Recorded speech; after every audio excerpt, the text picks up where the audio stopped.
Have you ever felt a pang of emptiness, even when surrounded by others? Or maybe a quiet ache in your chest late at night, wondering if anyone truly understands your experiences anymore? It's a feeling many of us experience as we navigate our later years, but it's often swept under the rug, hidden behind cheerful facades and polite conversations. Loneliness in our golden years isn't just about living alone. It's a deep, often invisible struggle that can quietly impact our health, our happiness, and our very sense of self. We're often told we should be enjoying retirement, spending more time with family, or pursuing long-held passions. But beneath the surface, a quiet epidemic of isolation is growing, touching more lives than we dare to admit. But what if I told you there are hidden truths about this loneliness?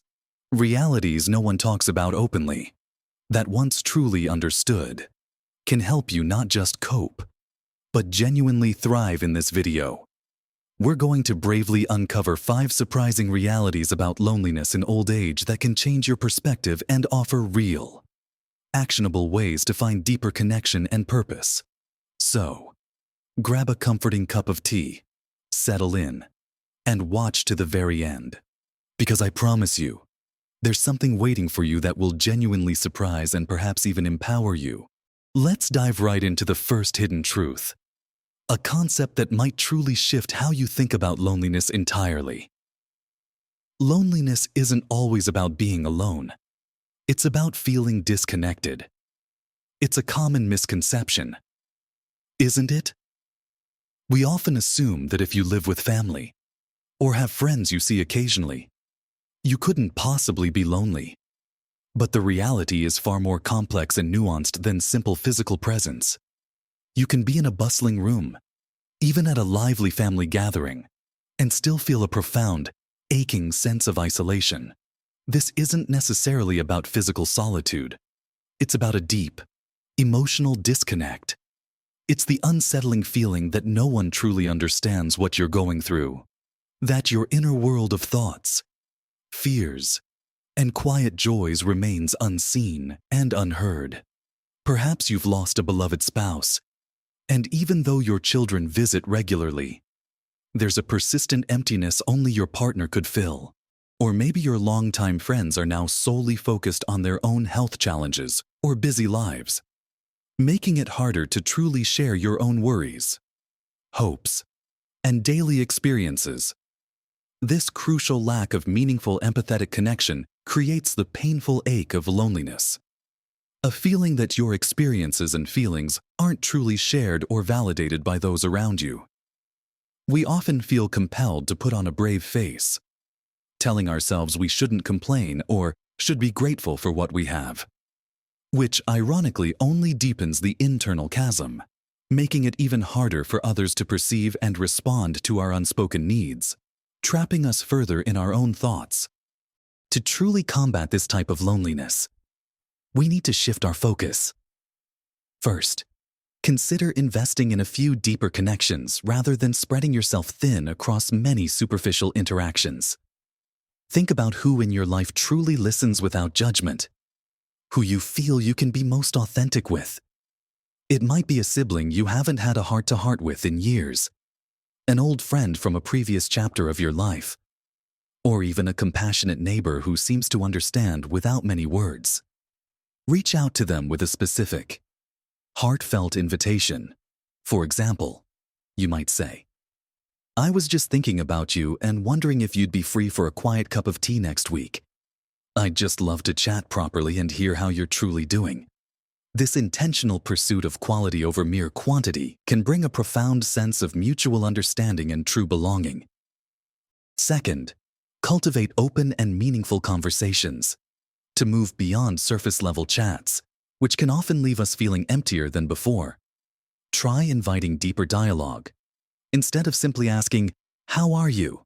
which often elicits an automatic, "Fine, thanks." Try something that encourages more reflection.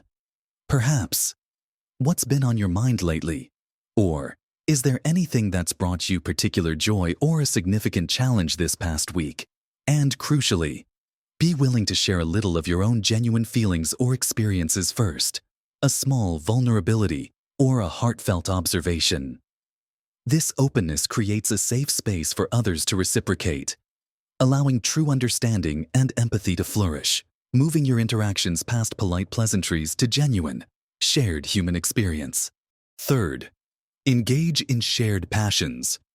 True connection often blossoms naturally when you're doing something you genuinely love, alongside others who share that very same passion, rather than joining a general social club where you might feel pressure to make forced small talk. Look for groups centered around a specific interest. If you love to read, join a book club, not just to discuss plots, but to share perspectives on life and literature. If you enjoy gardening, find a community garden or a local plant society where you can exchange tips and share the joy of growing things. If you're artistic, join a painting or crafting group. When you're united by a common interest, conversation feels effortless. Bonds form organically around shared enthusiasm and purpose, and the activity itself becomes a joyful conduit for meaningful connection, making social interaction feel natural and enriching. Finally, embrace the power of giving back. Volunteering is a remarkably powerful antidote to loneliness because it fundamentally shifts your focus from your own sense of isolation to contributing positively to something larger than yourself. Whether it's helping at a local charity, reading to children at the library, assisting at a food bank, or even just offering practical help to a neighbor, the act of service connects you with like-minded individuals who often share your values and compassion. You become part of a team, working towards a common, meaningful goal, and the gratitude you receive, both from those you help and from your fellow volunteers, creates an undeniable sense of belonging and purpose. It's a wonderful way to feel truly valued and vitally connected to your wider community. Now, speaking of connection, or what often feels like it, let's talk about something many of us use daily, believing it keeps us close. But for some, it might actually be widening the gap. This brings us to our second hidden truth. Social media can actually make loneliness worse for some seniors. It seems utterly counterintuitive, doesn't it? We're constantly bombarded with messages that social media is the ultimate tool for staying connected with distant family and friends. And in some specific ways, it absolutely can be. Seeing photos of your grandchildren's latest adventures, or a quick video call with an old friend from abroad, can certainly bring a genuine smile. But for many, especially as we navigate our golden years, it can subtly and insidiously become a source of comparison, inadequacy, and even deeper isolation. You see everyone else's meticulously curated highlight reels, perfect holidays, bustling family gatherings, endless celebrations, always beaming with happiness. And it's incredibly easy to fall into the trap of thinking your own life isn't measuring up. This constant stream of seemingly perfect lives can lead to a quiet fear of missing out, or even just a persistent, nagging sense of not being good enough. What's more, the interactions are often superficial, a quick like here, a brief comment there.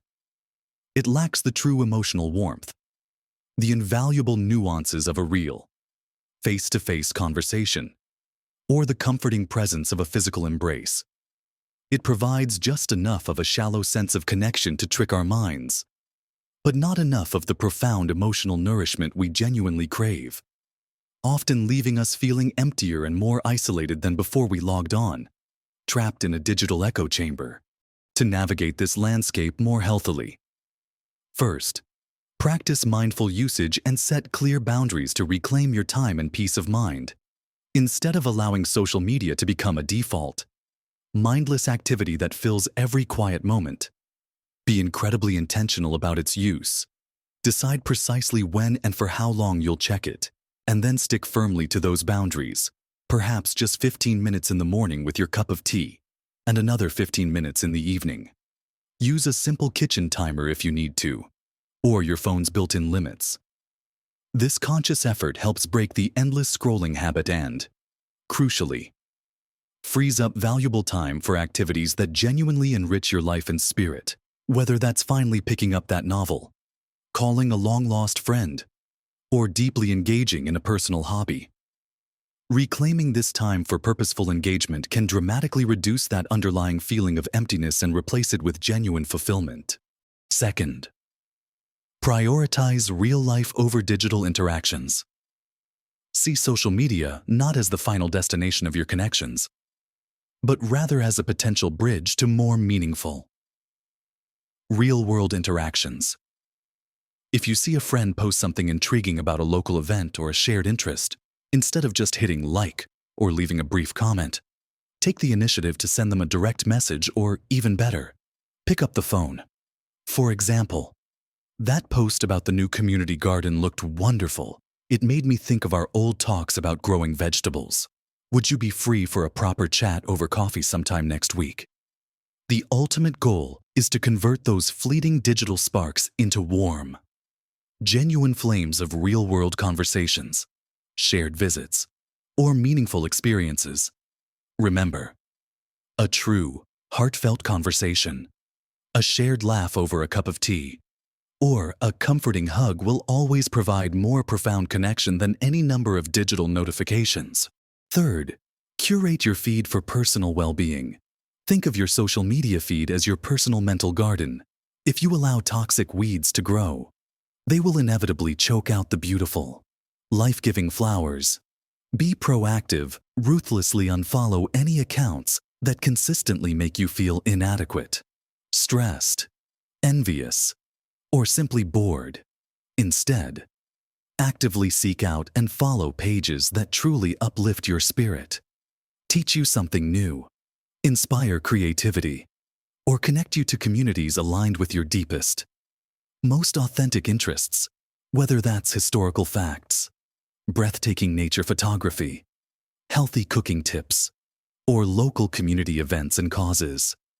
Make your online environment a deliberate source of joy, learning, and genuine inspiration, rather than a place of constant comparison or superficiality.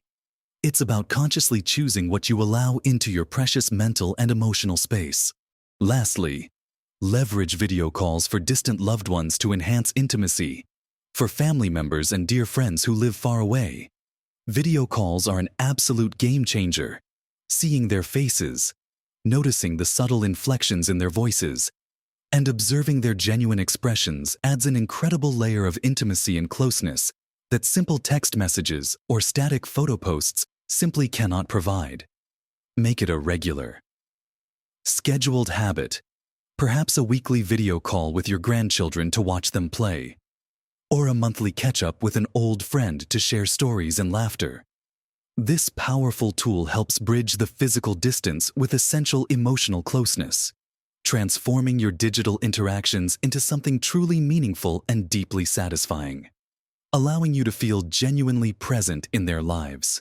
These first two truths highlight how we perceive connection, both in person and online, and how our interactions shape our sense of belonging. But sometimes, the biggest barrier to overcoming loneliness isn't external, it's internal. And that brings us to a powerful, yet often unspoken, third truth. It's okay to admit you're lonely, and it's a sign of strength, not weakness. For generations, admitting vulnerability, especially something as deeply personal as loneliness, has unfortunately been seen as a profound weakness. We were often taught from a young age to be strong, to be self-reliant, to grin and bear it, and above all, not to burden others with our problems. But this deeply ingrained societal expectation creates an incredibly heavy burden, particularly as we navigate our golden years. If you find yourself feeling lonely, you might silently think, "What's wrong with me? I have a nice home, perhaps a loving family who visits occasionally. Why on earth am I feeling this emptiness?" This internal shame keeps us from talking about it, from reaching out, and from seeking the very connection we so desperately crave. It's a silent, isolating suffering that traps us further in a cycle of unspoken need and perceived inadequacy. But here's the liberating and profound truth. Loneliness isn't a character flaw, nor is it a personal failing unique to you. It's a fundamental, universal human emotion, a natural signal from our deepest selves that our innate need for meaningful connection isn't being met. Much like hunger signals a need for food or thirst signals a need for water. Denying it, pushing it down, or pretending it doesn't exist only perpetuates the cycle, making the emotional burden even heavier. Acknowledging this feeling, speaking its name to yourself and potentially to another, is not a sign of weakness.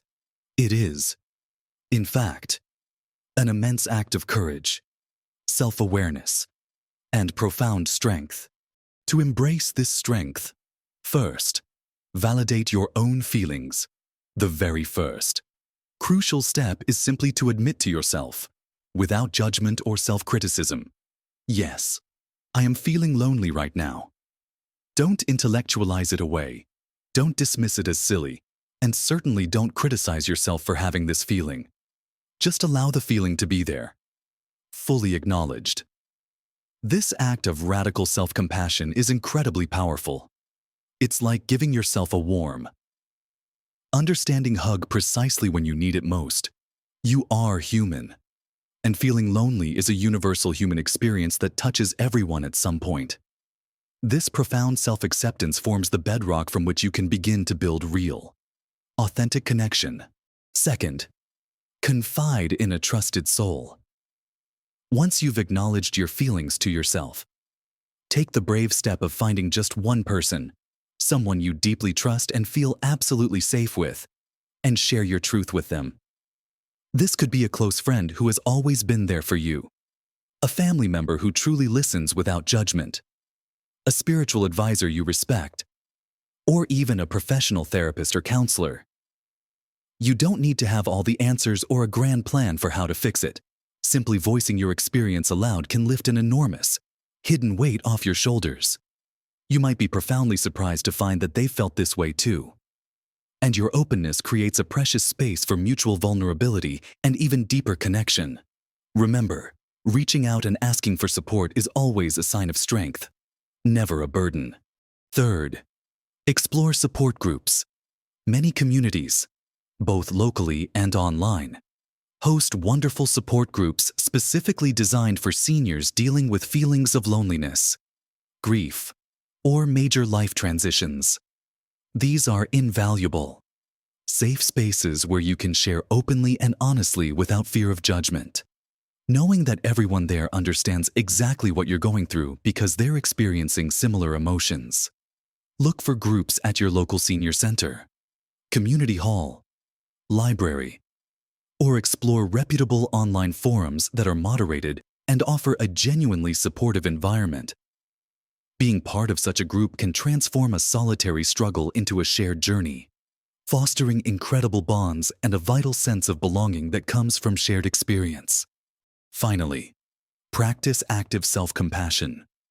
Beyond merely acknowledging the feeling, actively treat yourself with the same kindness, patience, and understanding you would unconditionally offer to a dear friend who was struggling.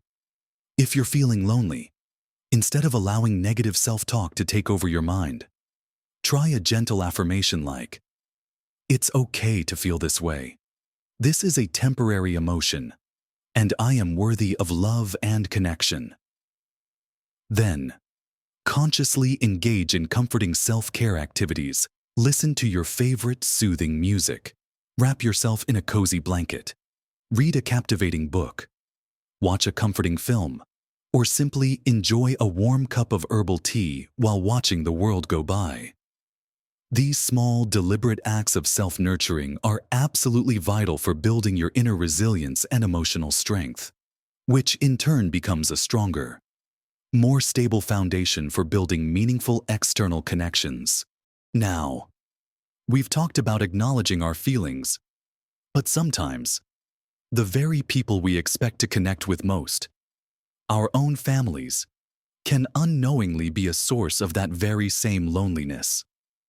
This leads us to our fourth hidden truth. Many seniors feel lonely within their families. This can be a particularly painful and often unspoken truth to confront. Carrying a unique heartache. We often carry a beautiful, idealized vision in our minds our later years, filled with grandchildren's laughter, regular, joyful visits from our children, and a constant, unwavering sense of being an integral, cherished part of a bustling, interconnected family unit. But the lived reality for many seniors is often starkly different from this comforting ideal. Our children are often incredibly busy, juggling demanding careers, raising their own young families, and managing packed schedules that leave precious little room for extended visits or spontaneous, heartfelt calls. Grandchildren, too, grow up quickly, navigating their own independent lives with friends, studies, and digital worlds we might not fully grasp.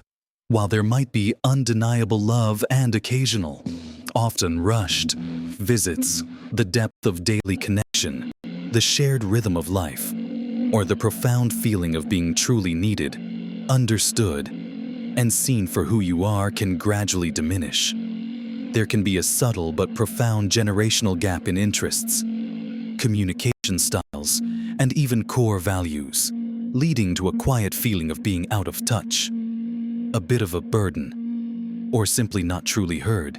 This internal, emotional distance, despite physical proximity or unbreakable familial ties, creates a uniquely painful and profound sense of isolation, a silent ache that often goes unacknowledged and untalked about within the very heart of the family.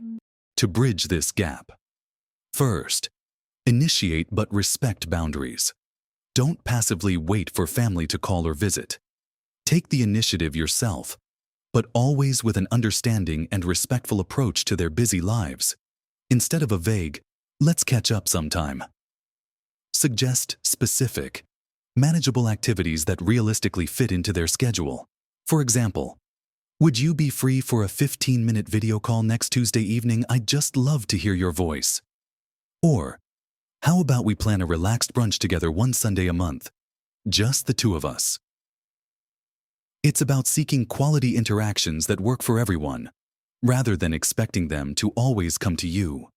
And crucially, if they can't always make it, try not to take it personally. Their love isn't diminished. Just their time might be genuinely stretched thin.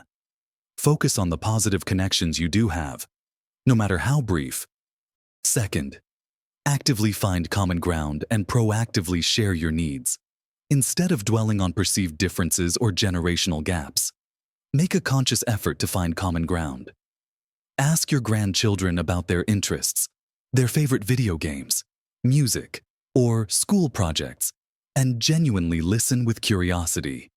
Even if it's not something you fully understand, share stories from your own life that might resonate with their current experiences, offering a different perspective. Also, it's vital not to assume your family intuitively knows how you're feeling or what you need. Gently and lovingly express your desire for more connection, or suggest practical ways you could spend time together. For example, instead of "you never visit," try "I really miss our chats. I'd love to hear about your week. Can we set up a quick phone call sometime soon?" Be clear about your needs, but frame them as desires for connection, not as accusations, making it easier for them to respond positively and lovingly. Third, offer your wisdom and broaden your definition of family, rather than offering unsolicited advice, which can sometimes be met with resistance. Offer to be a listening ear or a source of support in specific, helpful ways. Maybe you can offer to help with a small task they're struggling with, or simply be there to listen to their day without judgment or needing to fix anything. Sharing your experiences and wisdom when asked, or demonstrating your love through small acts of kindness, can make you feel like a valued resource and an integral part of their lives, rather than just a passive recipient of visits. And remember that family can extend far beyond biological relatives. Your chosen family, close friends, caring neighbors, fellow community members, or even strong bonds formed through shared hobbies, can often provide the deep connections and consistent emotional support you crave. Nurture these relationships just as much as your biological ones, creating a rich and diverse network of support and belonging. These truths address the emotional and social aspects of loneliness. But there's a profound truth that goes beyond just getting together with people. It's about finding a sense of purpose and fulfillment that can remarkably diminish the feeling of isolation, even when you are physically alone. This brings us to our fifth and final hidden truth. Hobbies and purpose can be powerful antidotes to loneliness, even more than just socializing. We often assume that the complete cure for loneliness is simply more social interaction, more outings, more gatherings. And while connection with others is undeniably vital and deeply enriching, it's not the entire story. True, profound fulfillment, and thus a deep, abiding sense of belonging, often springs from having a compelling purpose, a burning passion, or a meaningful pursuit that genuinely engages your mind, heart, and spirit. When you're deeply engrossed in a hobby you love, diligently learning a new skill, or actively contributing to something larger than yourself, you feel alive, useful, and profoundly connected to a broader human endeavor. This internal richness, this sense of meaning and accomplishment, can dramatically reduce feelings of isolation, even during times when you are physically by yourself. It fundamentally shifts your perspective from what you might be lacking in external companionship to what you are actively creating, discovering, or contributing internally. It's about being content and nourished in your own company, finding joy and meaning within yourself, which then makes any external connections you do make even more rewarding and enriching, rather than born out of desperation or need. To unlock this powerful truth, first, rediscover old passions or embrace new learning. What did you love doing passionately when you were younger, but had to set aside due to the relentless demands of work, raising a family, or other life obligations? Was it gardening, painting, writing poetry, playing a musical instrument, delving into local history, or perhaps woodworking now? In your golden years is the perfect, liberating time to dust off those old passions and breathe new life into them. Start small, perhaps just 15-30 minutes a day, and allow yourself to rediscover the sheer joy and flow state that comes from engaging in something you truly love. Alternatively, ignite your brain with something entirely new. Take an online course, join a local class at a community college or senior center, learn about a fascinating historical period, explore philosophy, master a new technology, or pick up a craft you've always admired. The process of learning keeps your mind incredibly active, invigorated, and can organically open doors to new communities of like-minded individuals who share your newfound enthusiasm. Many local libraries also offer wonderful free online courses or workshops, so explore those readily available resources. Second, find a purposeful contribution beyond formal volunteering. While formal volunteering is undeniably wonderful and highly recommended, finding purpose doesn't always have to mean signing up for rigid, scheduled shifts. It could be mentoring a younger person in your field of expertise, sharing your unique skills with a neighbor who needs help with a home project, becoming an active part of a local advocacy group for a cause you care deeply about, or simply dedicating your time to something you truly believe in, like environmental protection or animal welfare. When you feel you're genuinely making a meaningful difference, no matter how small or informal, it provides an immense sense of satisfaction, validating your continued relevance and creating a powerful sense of belonging to a larger human endeavor. It's about recognizing that your vast life experiences and accumulated wisdom still have incredible, invaluable contributions to offer the world around you. Third, embrace solitude as aloneness, not loneliness.